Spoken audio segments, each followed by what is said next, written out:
Lingkod, Madaling Ibarra, nababati po sa inyo. Mga Apostolic Back with the Bible, saan po nagpapahayag ng mga salita ng Diyos mula sa banal na kasulatan. Bago tayo mag-umpisa, tayo muna ay dadaan sa mga pagbati.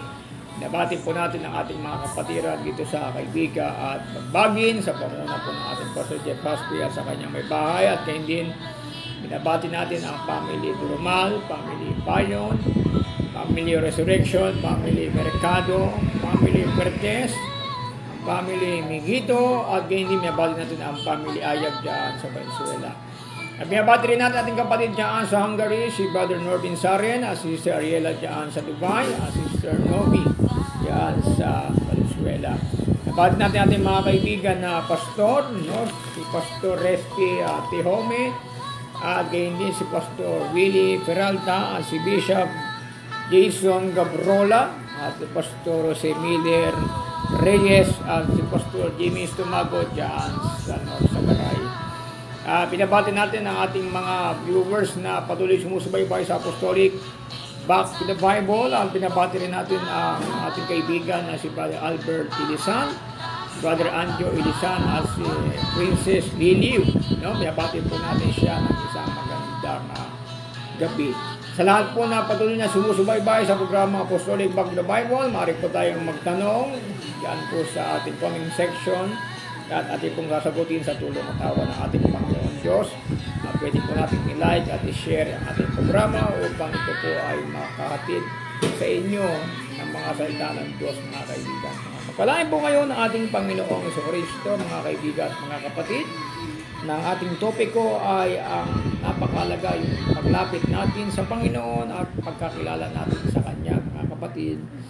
Sapagkat ang pagkakilala natin sa Panginoon ay dapat tayo po ay nasa tamang pundasyon na aral ng mga apostol na kailangan kasi ng tao ang Diyos.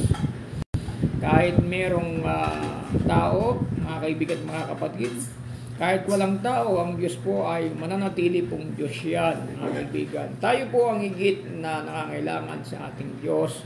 Kaya nga, ang pahayag ng banal na kasulatan sa Jeremias chapter 33. Kung titignan po natin, mga kaibigan at mga kapatid, sa 33 at ang bersikulo po ay 3 ng Jeremias. Ito po ang pagpapahayag ng banal na kasulatan, mga kaibigan, at sa ating mga kapatid. Ito po ang sabi, tumawag ka sa akin at ako'y sasagot sa iyo, at ako'y magpapakita sa iyo ng mga dakilang bagay at mahihirap na hindi mo nang malalaman. So pinahayag po, mga kaibigan, ating Panginoon Diyos na kayo po ay lumapit sa akin at ako ay sasagot sa inyo at ako ay magpapakita ng mga bagay na hindi mo nalalaman. So, ibig po ng Diyos, mga kaibigan, na tayo po ay lumapit sa Kanya at paglingkuran po natin siya, at higit sa lahat ay kilalanin po natin. Ang sabi po ng ating Panginoon Diyos sa aklat po ng Kawikaan, nananawagan po ang ating Diyos. Sabi niya po sa aklat ng Kawikaan, chapter 1, at ang bersikulo po ay 23. Sabi diyan, magsibalik kayo sa aking saway. Narito aking ibubuhos ang aking espiritu sa inyo. Sapagkat ako'y tumawag at kayo'y tumanggi. Aking iniunat ang aking kamay at walang makinig. Kundi inyong inuwi sa wala ang buo kong payo at hindi ninyo inibig ang aking saway. Ako naman ay tatawa sa kaarawan ng inyong kasakunaan. Ako'y manunuya pagka ang inyong takot ay dumarating. Pagka ang inyong takot ay dumarating na parang bagyo at ang inyong kasakunaan ay dumarating na parang ipo-ipo.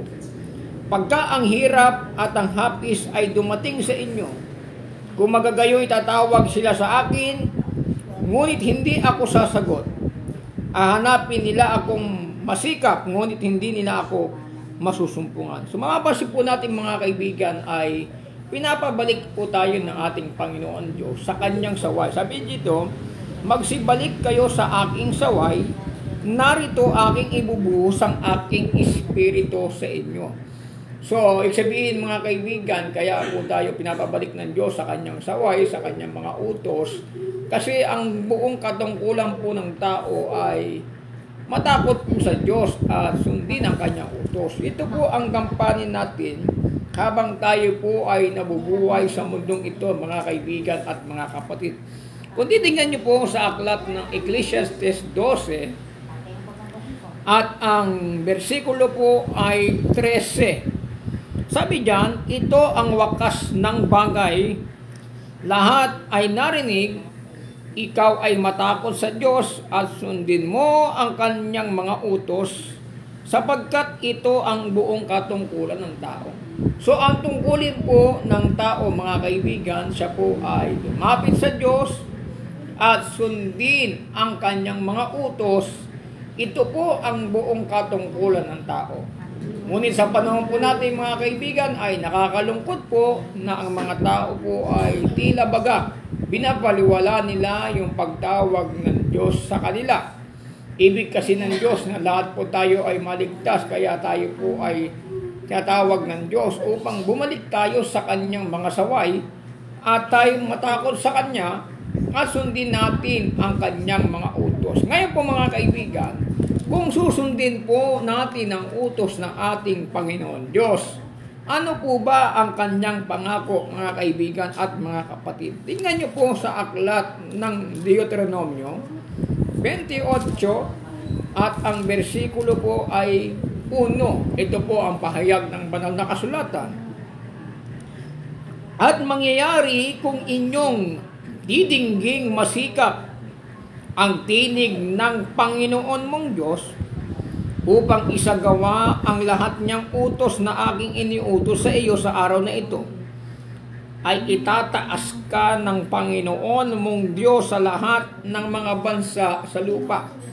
Ito po, mga kaibigan, ay pahayag po ng ating Panginoon Diyos na kung inyong didingging masikap, ang tinig ng Panginoon Diyos at isasagawa ang lahat ng utos, ay sabi po rito ay kayo ay aking itataas. Ano po mangyayari? At ang lahat ng pagpapalang ito ay darating sa iyo at aabot sa iyo kung iyong didinggin ang tinig ng Panginoong mong Diyos. Magiging mapalad ka sa bayan at magiging mapalad ka sa parak. Magiging mapalad ang bunga ng iyong katawan. Kasama po yan yung ating kalusugan, mga kaibigan. At ang bunga ng inyong lupa, at ang bunga ng inyong mga hayop, ang karagdagan sa inyong bakahan, at ang mga anak ng inyong kawan. Magiging mapalad ang iyong buslo at ang iyong palayok. Magiging mapalad ka sa iyong pagpasok at magiging mapalad ka sa iyong paglabas. Pasasaktan ng Panginoon sa harap mo ang iyong mga kaaway na nagbabangon laban sa iyo. Sila'y lalabas laban sa iyo sa 100 at tatakas sa harap mo na 700. Tuloy po natin. Igagawad sa iyo ng Panginoon ang kanyang pagpapala sa iyong mga kamalig at sa lahat ng pagpapatungan mo ng iyong kamay at pagpapalaing kanya sa lupain na ibinibigay sa iyo ng Panginoon mong Diyos. Ito po, mga kaibigan, ay isa pong halimbawa na kung atin pong didinggin ng masikap ang tinig ng Panginoon at isasagawa natin ang lahat ng mga bagay na kanyang inuutos, ang kalakip po nito, mga kaibigan, ay pagpapala, mga kaibigan. At isa sa mga utos, mga kaibigan, na pinagpauna ng ating Panginoong Jesucristo na madalas po nating nababasa dito po sa Mateo 6 at ang bersikulo po ay 33. Ito po ang kailangan na hanapin muna ng tao, mga kaibigan, mga kapatid. Datapat hanapin muna ninyo ang kanyang kaharian at ang kanyang katuwiran, at ang lahat ng mga bagay na ito ay pawang idaragdag sa inyo. Sabi po sa English, but seek ye first the kingdom of God and His righteousness, and all these things shall be added unto you. So, sabihin, mga kaibigan, napakahalaga po na mahanapin po natin yung kanyang kaharian at ang kanyang katwiran, mga kaibigan at mga kapatid. Ano po ba mga kaibigan, yung kaharian ng Diyos na dapat nating hanapin? Kasi mapapansin natin sa banal na kasulatan ay maraming kahulugan yung kaharian mga kaibigan at mga kapatid. Kung titignan po natin dito po mga kaibigan na isa sa mga kahulugan ng kaharian, sabi roon sa unang Korinto 4 at ang bersikulo ay 20 ay ganito. Sapagkat ang kaharian ng Diyos ay hindi sa salita, kundi sa kapangyarihan. So, sinabi ni mga kaibigan na hanapin muna ninyo ang kanyang kaharian. So, yung kanyang kaharian ay hindi raw po sa salita, kundi ito raw po ay sa kapangyarihan. Ano po ba itong kapangyarihan na ito, na ito'y kaharian ng Diyos? Titingnan niyo po sa aklat ng Roma 14 at ang bersikulo po ay 17 ay ganito. Sapagkat ang kaharian ng Diyos ay hindi ang pagkain at pag-inom, kundi ang katuwiran at ang kapayapaan at ang kagalakan sa Espiritu Santo. Yan pala mga kaibigan, ang kaharian ng Diyos. Yung kaharian ng Diyos, ito pala po ay sa katuwiran, kapayapaan, at sa kagalakan ng Espiritu Santo. Yung Espiritu Santo, mga kaibigan, pag natanggap po natin yung banal na Espiritu, tayo po ay magkakamit ng kapangyarihan. Ayon po yan sa aklat ng Gawa 1 at ang bersikulo ay 8. Tingnan po natin mga kaibigan, mga kapatid. Datapwat tatanggapin ninyo ang kapangyarihan. Pinahayag kagaya ni Pablo na ang kaharian ng Diyos ay ang kapangyarihan. So paano mo matatanggap ang kapangyarihan? Datapwat tatanggapin ninyo ang kapangyarihan pagdating sa inyo ng Espiritu Santo. So kung ang Espiritu Santo mga kaibigan ay dumating sa inyo at tatanggapin ninyo ang kapangyarihan, at sabi ni Pablo na ang kaharian ng Diyos ay hindi ang salita, kundi ang kapangyarihan. So maliwanag po yan mga kaibigan at mga kapatid. So the kingdom of God, yan po ang kapangyarihan at makatanggap natin ang kapangyarihan pag dumating po sa atin ang Espiritu Santo. Ngayon po mga kaibigan, bakit darating tayo ay nasa kaharian ng Diyos pag dumating sa atin ang Espiritu Santo? Kasi po ang naghahari sa atin, mga kaibigan at mga kapatid, ay ang Espiritu po ng Diyos. No? Pakinggan niyo po sa aklat ng unang Korinto 3:16. Hindi baga ninyo nalaman na kayo'y templo ng Diyos at ang Espiritu ng Diyos ay nananahan sa inyo? Kung gibain ng sino man ang templo ng Diyos, siya'y igigiba ng Diyos. Sapagkat ang templo ng Diyos ay banal at ang templong ito ay kayo. So, isabihin mga kaibigan, tayo yung templo, no? Tayo yung kaharian. At doon sa kaharian, hindi naman pwede na walang hari. Sino po ba yung uupo dito sa ating kaharian na tayo tinatawag na templo? Painggan nyo po kung sino yung uupo at maghahari sa atin.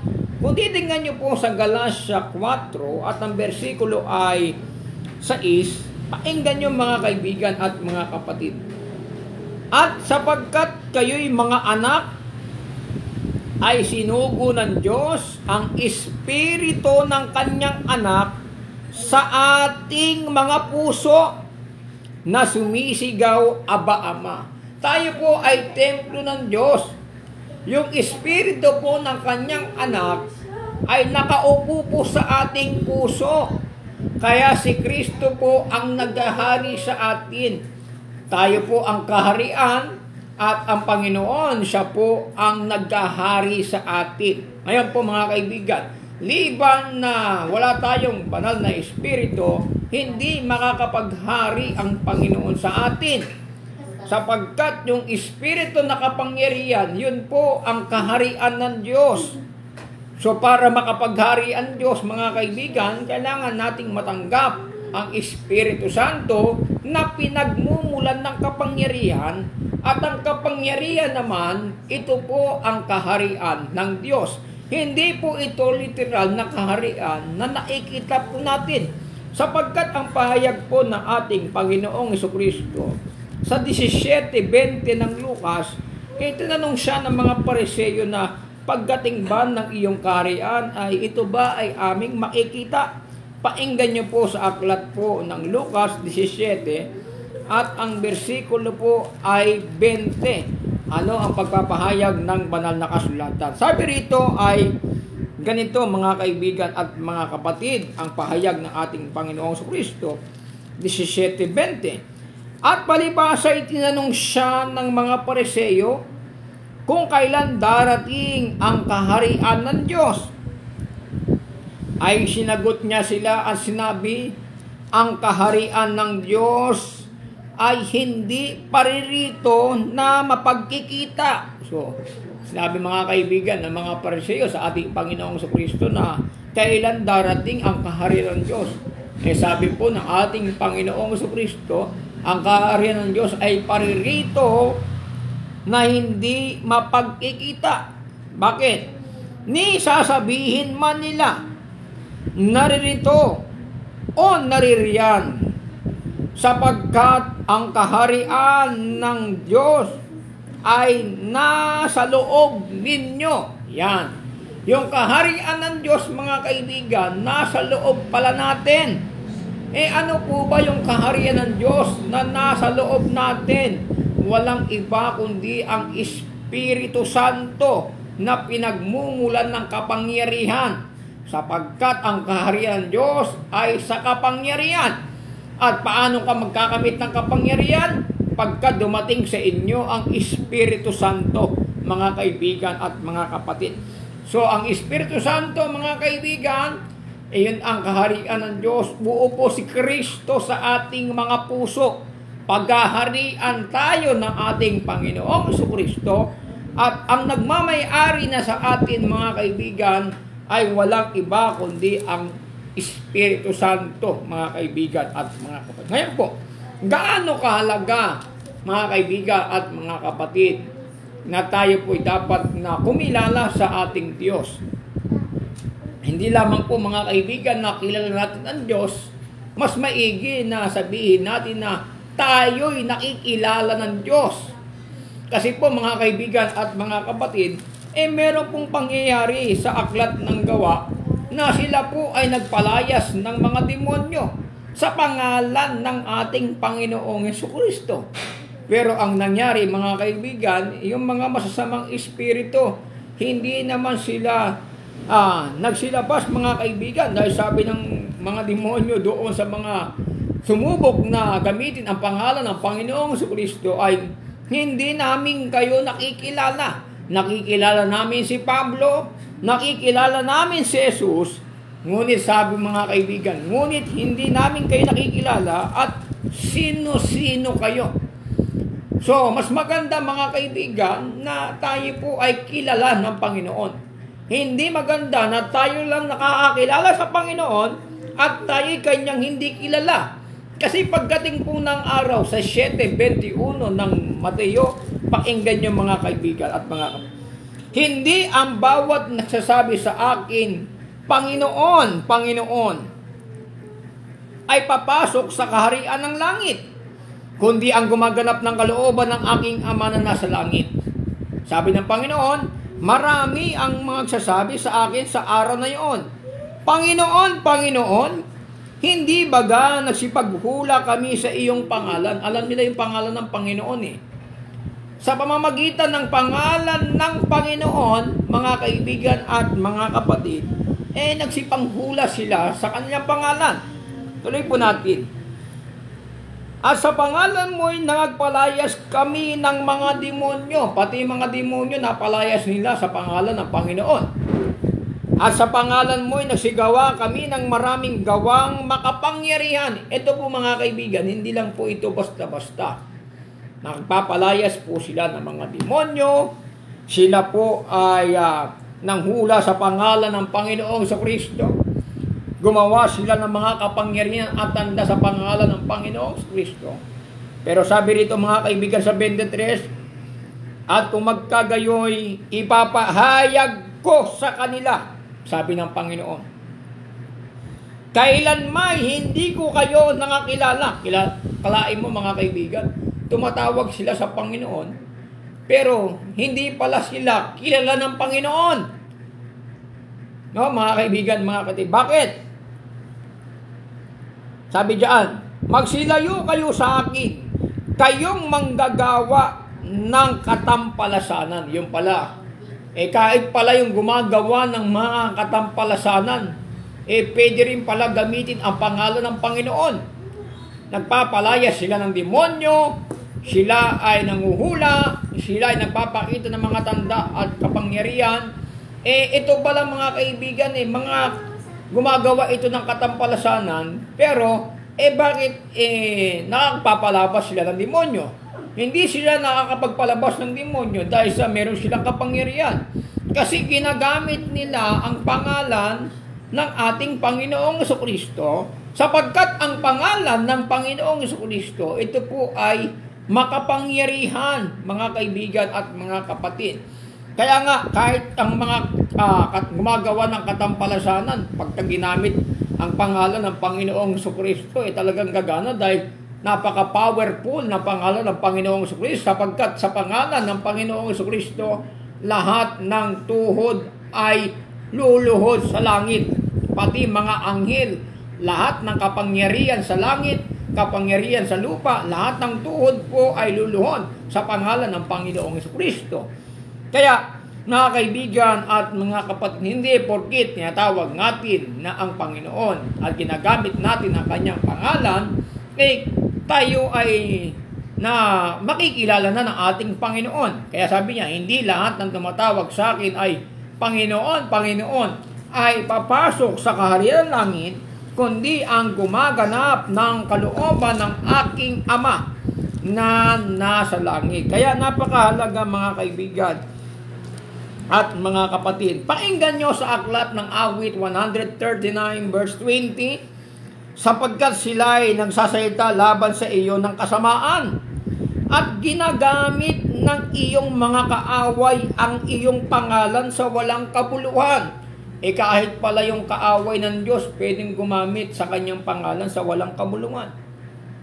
Mga kaibigan at mga kapatid, mga kaaway na ito ng Diyos, pero ginagamit nila ang pangalan ng Panginoon sa walang kabuluhan. Minsan, maraming mga scammer sa Facebook, ang ginagamit nila ay ang pangalan ng Panginoon.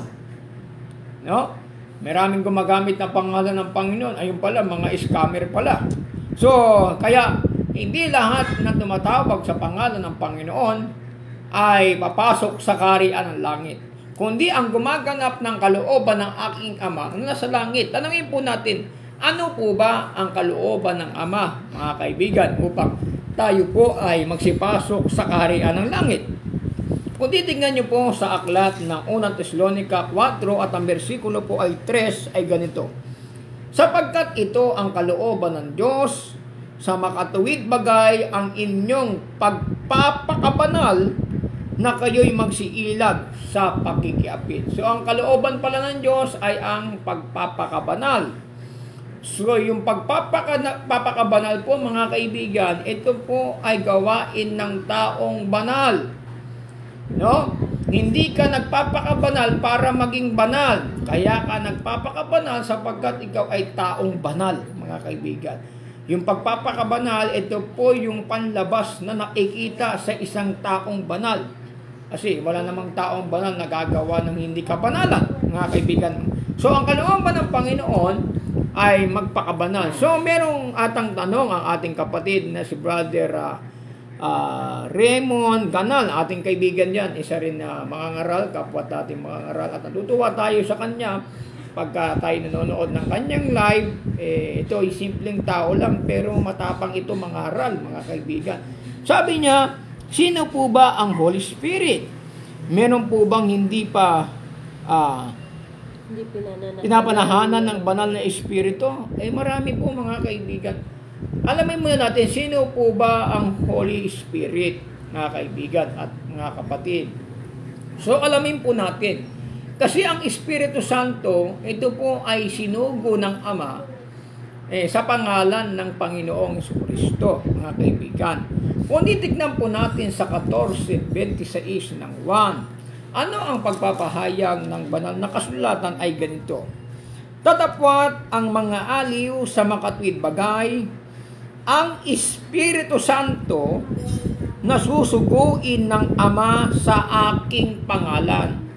So, ibig sabihin mga kaibigan, yung Espiritu Santo na susuguin ng Ama sa kanyang pangalan. So, yung otoridad, yung kapangyarihan ng Espiritu Santo na sinugo ng Ama ay sa pangalan ng Panginoong Jesucristo. Kasi mga kaibigan, nang bago po umakyat ang Panginoong Jesucristo, ang sabi niya, ang lahat ng kapamalaan at kapangyarihan ay naibigay na sa akin ng Ama. Kaya kung susuguin ng Ama ang Espiritu Santo, ay sa kapangyarihan at pangalan ng kanyang anak, na ang lahat ng kapamalaan ay ibinigay. Kasi nang naparito po yung anak ng Diyos, naparito siya sa pangalan ng kanyang Ama. No, yung kapangyarihan, otoridad, nagmula sa Ama yung kanyang pagkakasugo sa kanya. Dahil ibinigay ng Ama ang lahat ng kapangyarihan, kapamalaan sa kanyang anak, na ito'y umupo sa kanyang kanan, kaya nang sinugo ng Ama ang Espiritu Santo, ay sinugo ito sa pangalan ng Panginoong Jesucristo, mga kaibigan at mga kapatid. So, ang pangalan, tinatawag ang Espiritu Santo na ito po ay tinatawag na Comforter o mang-aaliw. Yung Espiritu Santo na mga aliw ay sinugo sa pangalan ng Panginoong Jesucristo. Sa Bible, kung mababasa po natin mga kaibigan, yung word na name, ang ibig sabihin po niya ng definition sa Greek, ito po ay authority. Sinugo ng Diyos ang Espiritu Santo sa otoridad ng pangalan ng anak, na kagaya ng pagsusugo naman ng Ama sa kanyang anak. Kaya nga sinabi ni Kristo, naparito ko sa pangalan ng aking Ama. Kaya kailangan tanggapin mo po yung pangalan ng taglay ni Kristo, na bagkat siya ay naparito sa pangalan ng kanyang Ama. At yung Espiritu Santo naman na sinugo ng Ama ay sinugo sa pangalan ng Panginoong Jesucristo, sapagkat ang otoridad bago umakyat si Kristo ay ibinigay sa kanya ng Ama. 28:18 ng Mateo. Tingnan po natin mga kaibigan. At lumapit si Jesus sa kanila, sila'y kanyang kinausap na sinasabi, ang lahat ng kapamalaan sa langit sa ibabaw ng lupa ay naibigay na sa akin. Kung ang lahat ng kapangyarihan, kapamalaan ay nabigay na kay Kristo, kung susuguin ng Ama ang Espiritu Santo ay nasa kapangyarihan at pangalan ng Panginoong Jesucristo. Nasa otoridad, mga kaibigan at mga kapatid. Kasi may mga meaning po ang pangalan. Sa Isaiah chapter 9 verse 6, yung tawag doon na name sa Hebrew, ay tawag po dyan ay Shem, na ang ibig sabihin po ay character or authority, mga kaibigan at mga kapatid. So, nasa otoridad ng sinugo ng Amang Espiritu Santo ay nasa pangalan o otoridad ng kanyang anak ng Panginoong Jesucristo. Isa pa po ang dalawang katanungan ni Father Raymond Canal, mayroon po bang hindi pinananahanan ng banal na Espiritu? So maganda po yung kanyang katanungan. Siguro yung pinapoint niya doon sa Joel chapter 2 verse 28 na ang lahat ng laman yung Espiritu ay pupunta doon sa lahat ng laman. Maigi basahin ko na lang sa Joel chapter 2 verse 28, at ito ay katuparan ng araw ng Pentecostes, mga kaibigan at sa ating mga kapatid. Ito po ang pahayag ng banal na kasulatan. Tingnan po natin mga kaibigan sa Book of Joel chapter 2 verse 28. Tingnan niyo po mga kaibigan at mga kapatid. At mangyayari pagkatapos na ibubuhos ko ang aking espiritu sa lahat ng laman, at ang inyong mga anak na lalaki at babae ay manghuhula, ang inyong mga matatanda ay naginip na mga panaginip, ang inyong mga binata ay makakakita ng pangitain. At sa mga lingkod na lalaki at babae naman ay ibubuhos ko sa mga araw na iyon ang aking espiritu. So diyan mga kaibigan, sabi, ibubuhos ko ang aking espiritu sa lahat ng laman. Sino po ba itong tinutukoy na lahat ng laman? Ibig sabihin ba, yan po ba ay ang lahat ng tao? Hindi po mga kaibigan, yan ang lahat ng tao. Ay ang katuparan po niya mga kaibigan ng araw ng Pentecostes, 120 soul po ang nakatanggap ng Espiritu Santo. Ang tinutukoy pong lahat ng laman, yung mga nandoon sa loob ng upper room. Yun ang lahat ng laman na naroon. Tatanggap sila ng banal na Espiritu ayon po sa Gawa. Pinaliwanag po yan ni San Lucas. Sa Gawa, Kapitulo 2, tingnan po natin mga kaibigan at ang versikulo 1. At ng araw na dumating ang araw ng Pentecostes, silang lahat ay nagkakatipon sa isang dako.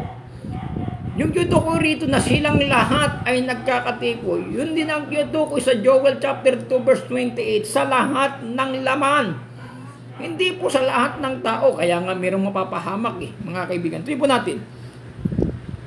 Sa lahat na nagkakatipon sa isang dako, at biglang dumating mula sa langit ang isang ugong na gaya ng isang humahagibis ng hangin malakas, na pinuno ng buong bahay na kanilang kinauupuan. At sa kanila may napakitang mga dilang kawangis ng apoy na nagkakabahagi at dumapo sa bawat isa sa kanila. At silang lahat ay nangapuspos ng Espiritu Santo at nangagpasimulang magsalita ng iba't ibang wika ayon sa ipinagkakaloob ng Espiritu Santo na kanilang salitain. May mga nasisitahan nga sa Jerusalem na mga Hudyo, mga lalaking reliyoso na buhat sa bawat bansa sa ilalim ng langit. So, yung 120 soul, ilan po ba ito mga kaibigan? Kung titingnan nyo po sa aklat ng banal na kasulatan, ang bilang po nila ay 120 soul o 120 kaluluwa mga kaibigan ang nasa loob ng isang silid. No? Kaya, ang ito po ay tumutukoy po ito na lahat ng laman at ang katuparan po yan, araw ng Pentecostes, yun lamang pong lahat ng laman doon sa loob ng silid, yung 120 soul. Hindi po kasama yung nasa labas, mga kaibigan. Kasi yung nasa labas, yun po yung mga gumaganap ng piyesta ng Pentecostes. Hindi lahat ng nasa Pentecostes ay nakatanggap ng Espiritu Santo. Ang nakatanggap lang po ay ang 120 soul, kasama na po roon si Maria, mga kaibigan at mga kapatid. So kaya, mapapansin po natin na yung katuparan sa Joel chapter 2 verse 28, tumutukoy po yan sa 120 soul na kung saan doon isinilang ang iglesia, mga kaibigan at mga kapatid. Na ang bilang nila ay 120, mga kaibigan at mga kapatid. So, kaya mapapansin mo natin mga kaibigan na hindi lahat pinananahanan ng Espiritu ng Diyos. Kasi maraming makasalanan mga kaibigan. Kasi pakinggan nyo mga kaibigan sa unang Korinto 2 at ang versikulo mga kaibigan, tingnan nyo kung lahat ba makakatanggap ng Espiritu ng Diyos. Sa unang Korinto 2, ito po ang pagpapahayag ng banal na kasulatan sa versikulo 10. Ngunit ang mga ito ay pinahayag sa atin ng Diyos sa pamamagitan ng Espiritu, sapagkat nasisiyasat ng Espiritu ang lahat ng mga bagay, oo, ang malalalim na mga bagay ng Diyos. Sapagkat sino sa mga tao ang nakakilala ng mga bagay ng tao, kundi ang Espiritu ng tao na nasa kanya. Kaya hindi naman na ang mga bagay ng Diyos ay hindi nakakilala ng sino mang maliban na ng Espiritu ng Diyos. Ngunit ating tinatanggap hindi ang Espiritu ng sanlibutan, kundi ang Espiritu mula sa Diyos, upang ating mapagkilala ang mga bagay na nasa atin na ibinigay na walang bayad ng Diyos. Alam nyo mga kaibigan, mga kapatid, hindi po lahat ng laman ay pananahanan ng Espiritu ng Diyos. Bakit? Yung mga tao na lumalakad sa laman, hindi po sila pananahanan ng Espiritu ng Diyos. Pinahayag po yan ni Pablo. Painggan nyo mga kaibigan at mga kapatid. Dito po sa aklat ng Roma 8 at ang bersikulo po ay 8. Ang nasa laman ay hindi makakalugod sa Diyos. Sabi niya mga kaibigan. Bakit? Sa 6. Sapagkat ang kaisipan ng laman ay kamatayan. Datapwat ang kaisipan ng Espiritu ay buhay at kapayapaan. So mapapansin natin mga kaibigan at mga kapatid, sa 5, sapagkat ang mga ayon sa laman ay nagsisitalima sa mga bagay ng laman, datapwat ang mga ayon sa Espiritu ay sa mga bagay ng Espiritu. At ang nangasalaman ay hindi makalulugod sa Diyos, datapwat kayo'y wala sa laman, kundi nasa Espiritu. Datapwat kung ang sino man walang Espiritu ni Kristo ay hindi sa Kanya. Pagka ang tao pala walang Espiritu ni Kristo, hindi sa Kanya yon. Kasi ang magpapatunay po mga kaibigan na ikaw ay anak ng Diyos, meron kang Espiritu ng Diyos. Kasi pag wala po tayong Espiritu Santo, hindi po tayo anak ng Diyos. Ang magpapatotoo kasi na tayo anak ng Diyos, walang iba kundi ang banal na Espiritu. Titingnan nyo po sa aklat ng Roma 8 at ang bersikulo po ay 16. Pakinggan nyo po. Ang Espiritu rin ang nagpapatotoo kasama ng ating Espiritu na tayo'y mga anak ng Diyos. Kaya nga isusugo ng Diyos ang Espiritu ng kanyang anak para makatawag tayo sa Diyos na Ama. Kung paanong si Kristo na merong Espiritu ng Diyos, kaya nakakatawag siya sa Ama, sa Diyos na Ama, susuguin din ng Ama yung Espiritu ng kanyang anak upang tayo rin naman ay makatawag sa Diyos na Ama. Kung paano si Kristo anak ng Diyos dahil siya ay merong Espiritu, nakakatawag siya sa Diyos na Ama, yung Espiritu ng Diyos yung Espiritu ng kanyang anak, mga kaibigan, isusugo ng Diyos sa ating mga puso para makatawag din po tayong Ama. Balikan natin yung Galatia 4:6. Pakinggan nyo mga kaibigan kung paano nakakatawag si Kristo na Ama sa Diyos dahil siya merong Espiritu ng Diyos. Makakatawag din naman tayo sa Diyos na Ama dahil isusugo ng Ama ang Espiritu ng kanyang anak sa ating mga puso. Pakinggan nyo 4:6 ng Galatia. At sapagkat kayo mga anak ay sinugo ng Diyos ang Espiritu ng kanyang anak sa ating mga puso na sumisigaw, Aba, Ama. Kaya nga tayo tumatawag na Aba, Ama, no? Ikaw, Aba, Ama, ikaw ay aming Ama. Mga kaibigan, mga kapatid. So kung si Kristo may Espiritu ng Diyos, kaya siya nakakatawag na Ama, para makatawag din tayo ng Ama sa Diyos, kailangan isugo ng Diyos yung Espiritu ng kanyang anak para upang tayo makatawag ng Ama. Kaya nga, nang bumaba yung Espiritu Santo sa ating Panginoong Jesucristo, sabi ni Juan, napatunayan ko na ito'y anak ng Diyos. Dahil ang nagpapatunay na tayo'y anak ng Diyos, dahil sa Espiritong tumitira sa atin, yun ang nagpuprove na tayo'y anak ng Diyos. Pakinggan nyo, nang bumaba yung Espiritu ng Diyos kay Jesucristo ng panahon na siya binautismo ni Juan Bautista, anong sabi ni Juan, mga kaibigan, sa 1:33 hanggang 34 ng Juan? Pakinggan nyo ang pagpapahayag ng banal na kasulatan.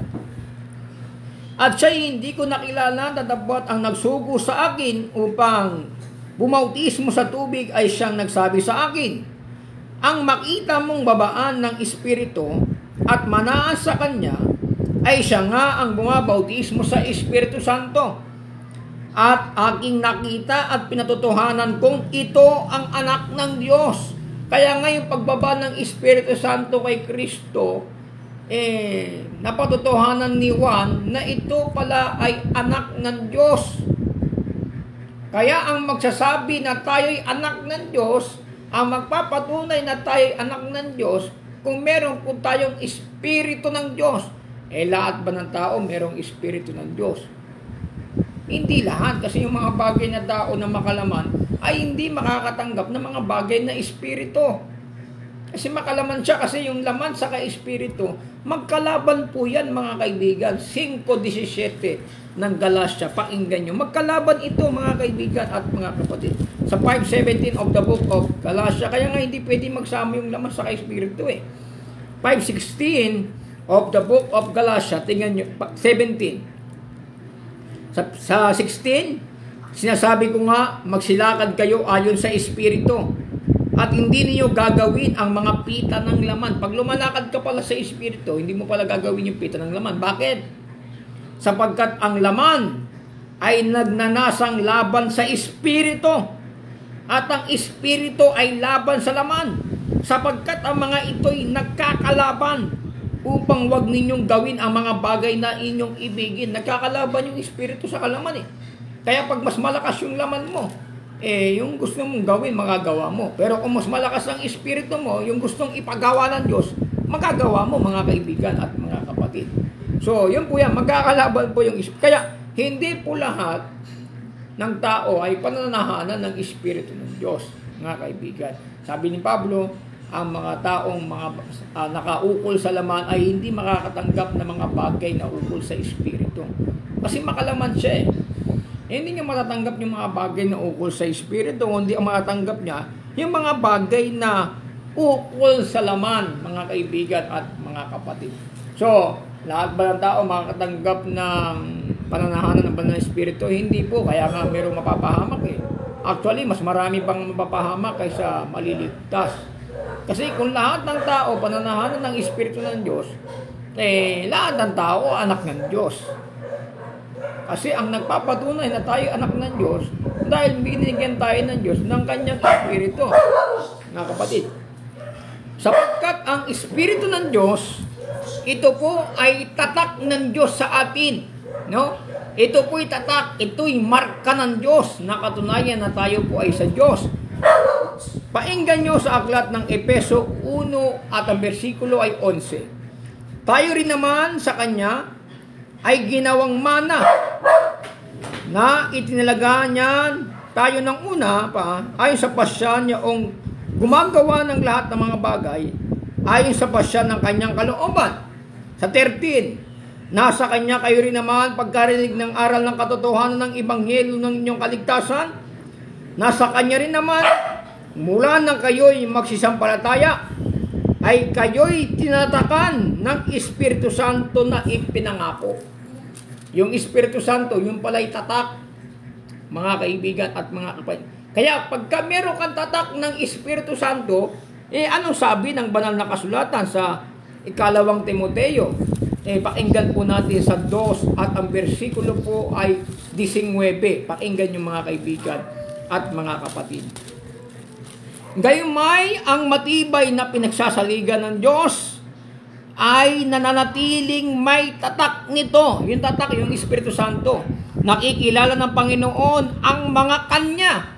Yung mga kanya pala, yung may tatak. Yung tatak, yung Espiritu Santo, sabi niya, nakikilala ng Panginoon ang mga kanya. At lumalayo sa kalikuan ang bawat isa na sumasambitla sa pangalan ng Panginoon. Yung tatak pala, pagka meron ka palang tatak ng Panginoon, sa Kanya ka pala, nakikilala ng Panginoon ang mga Kanya. Yung tatak ng Panginoon, walang iba kundi ang Espiritu Santo. Hindi lahat naman ng tao sa Diyos eh. Yung iba, hindi naman sa Diyos. Yung iba sa kaaway. Kaya kung lahat ng tao pananahanan ng Espiritu ng Diyos, mga kaibigan at mga kapatid, di sana mga kaibigan, wala na napahamak, mga kaibigan at mga kapatid. So, kaya, ang sagot po natin, Brother Raymond Ganal, hindi po lahat ng tao ay pinananahanan ng banal na espiritu. Kasi kung pinananahanan sila ng banal na espiritu, lahat ng tao ay anak ng Diyos, mga kaibigan. At kung lahat tayo anak ng Diyos, hindi tayo mapapahamak, mga kaibigan. Siguro wala nang tanong si Brother Raymond Ganal, nasagot natin sa tulong at awa ng Panginoon. Kung meron siyang additional question, ay pwede po siyang magtanong. Binabati natin si Brother De Los Santos Aguro. No? Pagpalain siya ng ating Panginoon Diyos. Si Brother Raymond Ganal na ating kaibigan. So kaya, napakahalaga po na paglapit natin sa ating Panginoon Diyos, mga kaibigan. at mga kapatid. So, tingnan natin mga kaibigan, subukan natin sagutin yung Lucas 21 at ang versikulo po ay 23. Ano raw po ang kahulugan nito sa 21, 23 ng Lucas? Tingnan niyo po mga kaibigan at mga kapatid. Sa aba ng mga nagdadalang tao at ng mga nagpapasuso sa mga araw na iyon, sapagkat magkakaroon ng malaking kahapisan sa bawat lupa at kagalitan sa bayang ito. So ito po nga mga kaibigan ay propesiya po ito mga kaibigan at mga kapatid, sabi ni Kristo, kawawa raw yung panahon ng kapigatian mga kaibigan, kasi ito ay nangyari noong 70 AD, yung propesiya na ito na sasalakayin po yung bansang Israel, no? Kukupkupin yung pader ng Jerusalem. Sabi ni Kristo, kawawa yung mga babae na nagpapasuso sa araw na yun at dadatnan. Tingnan niyo po sa 23. Sa aba ng mga nagdadalang tao at ng mga nagpapasuso sa mga araw na yun, sapagkat sa pagkakaroon ng malaking kahapisan sa ibabaw ng lupa at kagalitan sa bayang ito. Tama po ito Halimbawa dumating po yung kapigatian, no? Yung mga anak at yung mga nagpapasuso, hindi po sila makakatakas agad. Kasi ito po ay pagkukupkup sa Jerusalem. Kukupkupin yung mga pader ng Jerusalem, gigibain at susunugin. At ito ay ibabagsak. Kawawa naman mga kaibigan, yung mga nagdadalang tao sa panahon na yun. At yung mga nagpapasuso. Bakit? Paano naman yung mga hindi nagdadalang tao? Pakinggan nyo sa 23:29 ng Lucas. Sapagkat narito darating ang mga araw na kanilang sasabihin, mapapalad ang mga baog at ang mga tiyan na kailanman ay hindi nagdadalang tao at ang mga dibdib na kailanman ay hindi nagpasuso. Sa araw na yung mga kaibigan, mas mapalad ka pa raw kung ikaw ay baog, di ka nagkaanak, no, wala kang anak na pinapasuso. Kasi sa panahon na yung mga kaibigan, ito po ay panahon po ng pagtakas. Mga kaibigan at mga kapatid, paano ka makakatakas sa panahon na ito? Meron kang anak, tapos tatakas ka, manganganak ka pa lang, kaabag-habag ka pag sa araw ng pagtakas, mga kaibigan, mga kapatid. No? Pero sabi ni Kristo, paano naman yung mga hindi nagkaanak at yung mga hindi nagpapasuso sa kanilang mga anak na hindi nagdadalang tao? Sabi, mapapalad sila. Kasi makakatakas sila sa sitwasyon ng kapigatian, mga kaibigan at mga wala silang masyadong alalahanin. Pagka ikaw ay manganganak, malimbawa mga kaibigan, panahon ng gera, manganganak ka, napakabigat na sitwasyon yun. O kaya meron kang akay-akay na anak, buhat na anak, no? Maabutan sila ng kanilang kaawa. Ito po ay propesiya ng ating Panginoong Jesucristo.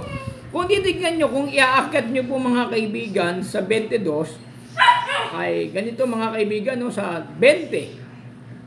Na dapat pagka nakakita ninyong nakukupkob ng mga hukbo ang Jerusalem, ito po yung sinabi ko kagaya kung magagayoy talastas na ninyo na ang kanyang pagkawasak ay malapit na. Kung magagayoy ang mga nasa Judea ay magsitakas sa mga bundok, at ang mga nasa loob ng bayan ay magsilabas, at ang mga nasa parang ay huwag magsipasok sa bayan, sapagkat ito ang araw ng paghihiganti, upang maganap ang lahat ng mga bagay na nangasusulat sa aba ng mga nagdadalang tao at ng mga nagpapasuso sa araw na iyon, sapagkat magkakaroon ng malaking kahapisan sa ibabaw ng lupa at sa kagalitan. Tuloy, at sila ay mga bubuwal sa pamamagitan ng talim ng tabak at dadaling bihag sa lahat ng mga bansa at yuyurakan ang Jerusalem ng mga hintil hanggang sa matupad ang panahon ng mga hintil. Ito po mga kaibigan, panahon po ito ng pagtakas. Panahon po ng pagkubkob sa Jerusalem. Wawasakin po mga kaibigan ang Jerusalem. Kaya kawawa yung mga babae na meron silang mga anak at mga babaeng manganganak sa araw na ito dahil sila ay gagawing bihag. Kawawa naman yung mga nanay na merong mga anak. kanilang anak inosente, mabibihag mga kaibigan at mga kapatid. Kaya sabi Kristo sa 23:29, mapapalad yung mga hindi nanganak, yung mga baog, yung mga hindi nagpapasuso, mapapalad sa mapapalad sa araw na yon, mga kaibigan, kasi makakatakas sila. Ito po ay pinahayag ng ating Panginoong Kristo at ito po ay propesiya sa panahon po ni Daniel, mga kaibigan at mga kapatid. Meron po yung pagkakahalintulad po sa aklat ng Mateo 24, pakinggan nyo mga kaibigan at mga kapatid, no? Ganito ang pagpapahayag ng banal na kasulatan na may ganyang senaryo. Pakinggan nyo po sa 24:15.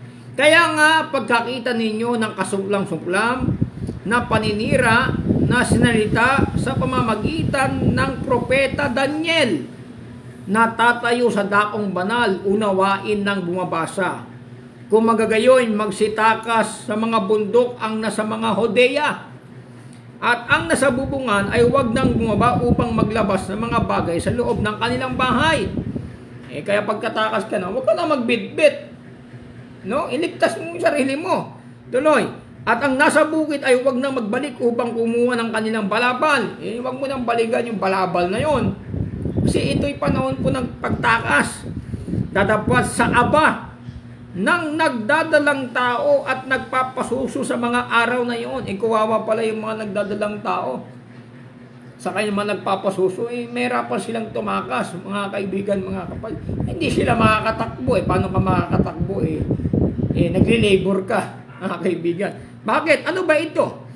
At magsipanalangin kayo na huwag mangyari ang pagtakas ninyo sa panahong tagginaw o sa Sabat man. Mangyayari ito, mga kaibigan. No? Ito po ay naganap noong 70 AD na nakupkup po ang Jerusalem. Nawasak, mga kaibigan. Ito po ay panahon ng tagginaw.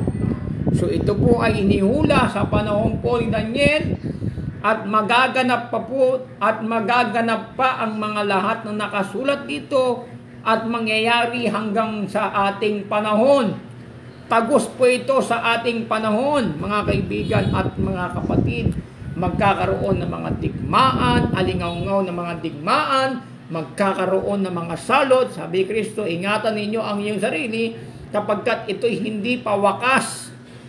No? Kaya, yan po ay talinghaga, mga kaibigan, ng ating Panginoong Kristo. At yan po ay naganap. No? Yan ay inihula ni Prophet Daniel, mga kaibigan at mga kapatid. So, kukupkupin ng Jerusalem, wawasakin, nang nawasak ang Jerusalem, mga kaibigan at mga kapatid, na dalambihag, mga kaibigan, ang mga taga-Hodea at Jerusalem. Kaya kailangan, mga kaibigan, sabi ng Panginoon, ang magtiis hanggang wakas siya'y maliligtas. Nasa ilalim po siya ng kapigatian. Tayo, mga kaibigan, dadanas po tayo ng malaking kapigatian.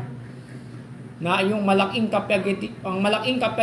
kapigatian na ito ay hindi pa nangyari kailanman mula nang nagkatao sa lupa. Ito ang dapat nating paghandaan, ang Great Revelation, na hindi pa nangyari, no? Wala pang tao sa lupa, hanggang sa nagkatao sa lupa, hanggang ngayon, hindi pa nangyayari ang Great Revelation na ito. Pakinggan nyo sa 24, mga kaibigan, at ang versikulo 21 ng Mateo. Sapagkat kung magkagayoy, magkakaroon ng malaking kapigatian, na ang gayoy hindi pa nangyayari, buhat sa pasimula ng sanlibutan, hanggang ngayon ay hindi pa mangyayari kailanman. Hindi pa nangyayari yung kapigatian na darating. Wala pa yung sanlibutan, mula na nagkaroon ng tao sa sanlibutan, hanggang ngayon hindi pa nangyayari ang kapigatian na ito. Ito yung ating pinaghahandaan, mga kaibigan. Kapal tayo kung tayo naabutan ng kamatayan at hindi natin naabutan ang kapigatian na ito. Kaya nga ang sabi ni Isaias sa 57:1 ng Isaias, pakinggan niyo po. Ang matuwid na namamatay at walang taong nagdadamdam at mga taong mahabagin ay pumapanaw. Walang gumugunita na ang matuwid ay naaalis sa kasamaang darating. Kaya pala yung matuwid na mamatay, siya'y inaalis sa kasamaang darating. Kaya mapalad ka kung ikaw ay namatay na hindi mo naaabutan ang Great Tribulation. Dahil baka mamaya maabutan mo ang Great Tribulation, hindi ka makatiis, pati ikaw ay mapahamak. Sabi ni Kristo, sa sanglibut, magkaroon kayo sa akin ng kapayapaan, sa sanglibutang ito'y meron kayong kapigkatian. Ngunit laksan ninyo ang inyong loob, aking ginaig ang sanglibutan. Isang magandang halimbawa ang Panginoong Jesucristo kung paano niya dinaig ang sanglibutan, ay madadaig din po natin ang sanglibutan. Paano natin madadaig ang sanglibutan? Pakinggan nyo sa aklat po ng unang Juan kung paano po natin madadaig ang sanlibutan, mga kaibigan at mga kapatid, sa unang 1:5 at ang bersikulo ay 5. At sino ang dumadaig sa sanlibutan kundi yaong nananampalatayang si Jesus ay anak ng Diyos. So, ang dumadaig pala sa sanlibutan ay ang nananampalataya na si Jesus ay anak ng Diyos. Ang paniniwala namin sa ating Panginoong Jesus ay anak ng Diyos, mga kaibigan at mga kapatid.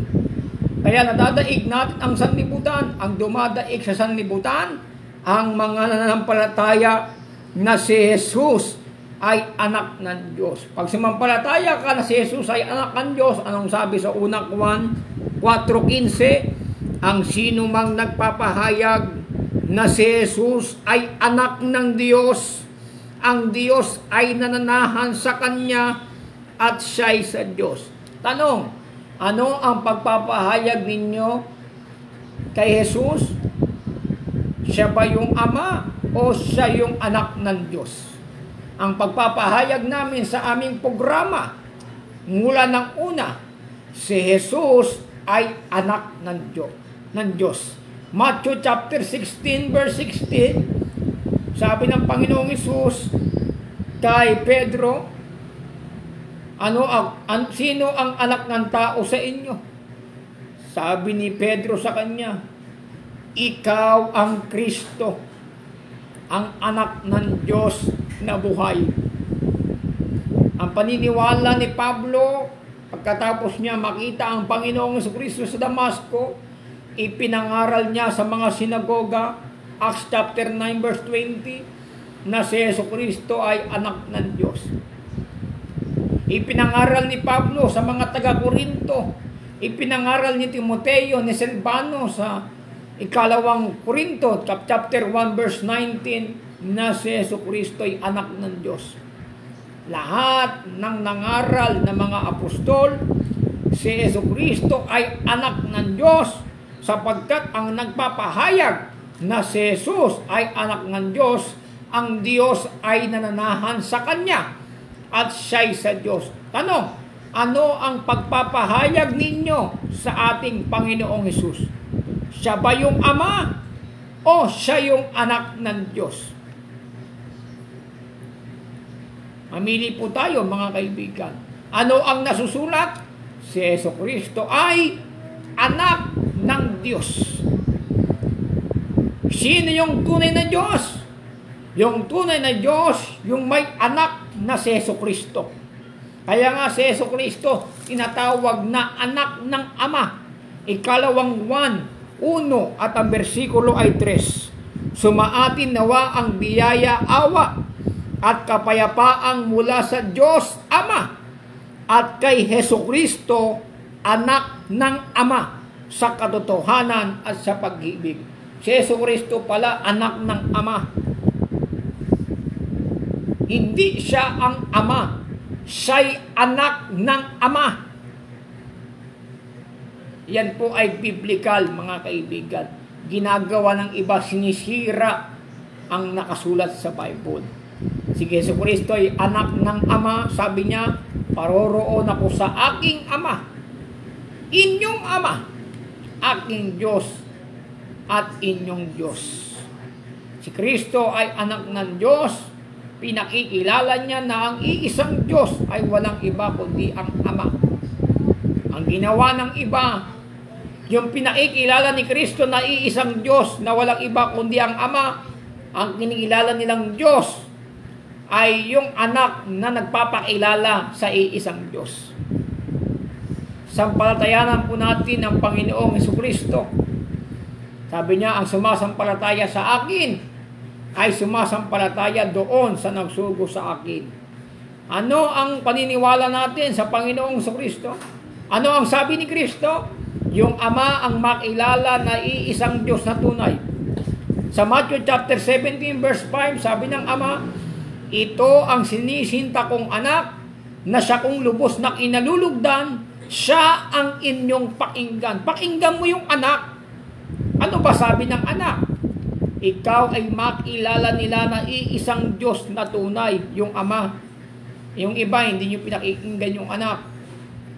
Yung anak ang ginagawa ninyong Diyos na tunay, na iisa. Hindi. May pinakikilala po yung anak na iisang Diyos na tunay. Sabi ng Ama, itong sinisinta kong anak, siya ang inyong pakinggan. Sa pamamagitan ng kanyang anak, makikilala ninyo ang nag-iisang Diyos na tunay. Dahil sabi ng anak, naparito ko sa pangalan ng aking Ama. Sabi ni Kristo, ang nakakakilala sa akin ay nakakakilala sa Ama, sapagkat yung anak ay naparito sa pangalan ng kanyang Ama. Kaya kung sasampalataya ka sa pangalan ng Panginoong Jesucristo, meron kang buhay na walang hanggan, at ang buhay na walang hanggan ay ang makilala ang iisang Diyos na tunay. Paano mo makikilala ang iisang Diyos na tunay? Sa pamamagitan ng pangalan ng anak ng Diyos. Mga kaibigan at mga kapatid, huwag natin i-reject ang anak ng Diyos.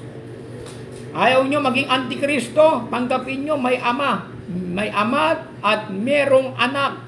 Pinakilala ng anak ang Ama. Ano ang pagpapakilala ng anak sa Ama? Ngayong Ama daw ay ang iisang Diyos na tunay. Ano ang pagpapakilala ng Ama sa kanyang anak? Ito ay ang kanyang Kristo na kanyang isinugo upang maging tagapagligtas ng sanlibutan. Sa pamamagitan ni Jesucristo, ang Diyos ay nagliligtas. Sa Judas chapter 1 verse 25, sa iisang Diyos na tagapagligtas sa pamamagitan ni Jesucristo. Ayaw nyo bang tanggapin niya, mga kaibigan, mga kapatid? Yan po ay nasusulat sa banal na kasulatan. Ang nakakalungkot nga lang, mga kaibigan, ang iba mas magaling pa sa nakasulat, mga kaibigan at mga kapatid. Sinugo ng Diyos ang kanyang anak upang maging tagapagligtas ng sanlibutan. Unang 1:4 at ang bersikulo po 14, nakasulat po yan, mga kaibigan at mga kapatid. Pagpalain po tayo ng ating Panginoon Diyos. Binabati natin ating mga viewers na si Brother Edwin Durman, si Brother Raymond Ganal. Si Brother Raymond Ganal ay maganda rin yung kanyang mga doktrina tungkol sa Godhead, no? Na tanggap niya na merong Ama, merong anak, kasi hindi naman talaga natin pwede tanggihan yung Ama, hindi natin pwede tanggihan ang anak, no? Gusto niyo makasama ang Ama? Gusto niyo makasama ang anak? Anong sabi ng mga apostol? Sa unang 1:1-3, pakinggan niyo mga kaibigan at mga kapatid. Yaong aming nakita at narinig, asya namin pinapalita sa inyo, upang kayo naman ay magkaroon ng pakikisama sa amin. Oo, tayo ay may pakikisama sa Ama at sa kanyang anak na si Jesucristo. Pag sinamahan mo ang mga apostol, may pakikisama ka sa Ama, may pakikisama ka sa kanyang anak na si Jesucristo. 2 John, basahin natin sa verse 9. Tingnan niyo po mga kaibigan, 2 John verse 9. Ang sino mang nagpapatuloy at hindi nanahan sa aral ni Kristo ay hindi kinaroroonan ng Diyos. Ang nananahan sa aral ay kinaroroonan ng Ama at gayon din ng Anak.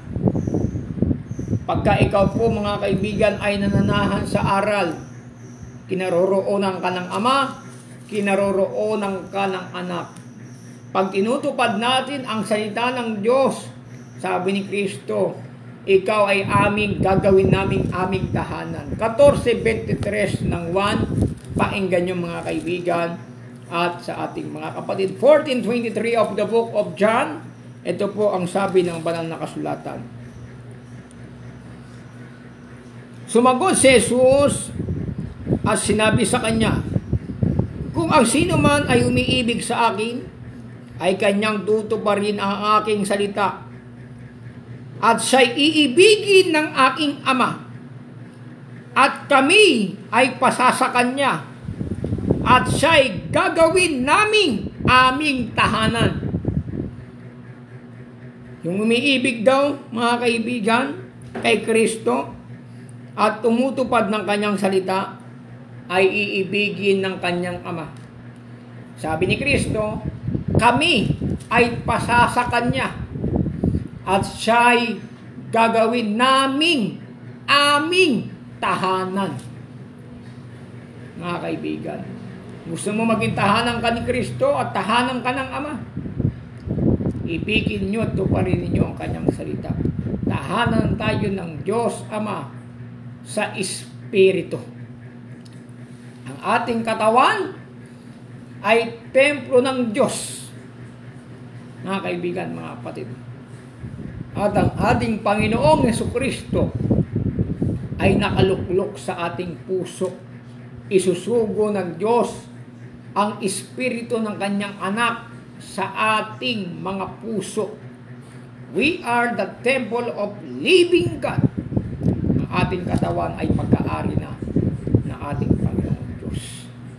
Kaya hindi lahat ng tao ay pinanahanan ng Espiritu ng Diyos, kundi yaong lamang mga kaibigan na tumanggap, sumampalataya sa ating Panginoon Diyos. Thank you very much to all our viewers, sa ating mga viewers na patuloy sumusubaybay sa Apostolic Back to the Bible. Sa susunod po, kung meron po kayong mga katanungan, ay maaari po kayong magtanong. Sasagutin po natin next week, mga kaibigan. Pagpalain kayo ng ating Panginoon Diyos, nawa po ay napaglingkod po namin sa inyo ang mga salita ng ating Panginoon Diyos na biblical, nakasulat sa Bible. Hindi po namin dinalagdagan, hindi namin katang-isip, mga kaibigan, kundi ito po ay binabasa namin kung ano ang nakasulat sa Biblia. Sabi ng banal na kasulatan, huwag hihigit sa mga bagay na nakasulat. Binibigyan tayo ng disiplina ng salita ng Diyos na hindi natin pwede dagdagan, hindi natin pwede bawasan. Kung ating dadagdagan, mga kaibigan, at ating babawasan, lumalabas po na tayo po ay sinungaling. Kompleto ang salita ng Diyos, kaya hindi pwede dagdagan, hindi pwedeng bawasan, dahil kompleto na ang kanyang salita. 34:16 ng Isaiah, nakasulat po yan. Maraming pong salamat mga kaibigan sa ating mga viewers na patuloy na sumusubaybay sa Apostolic Back the Bible. Binabati ko po kayo ng isang magandang gabi. Pagpalain po kayo ng ating Panginoong Kristo.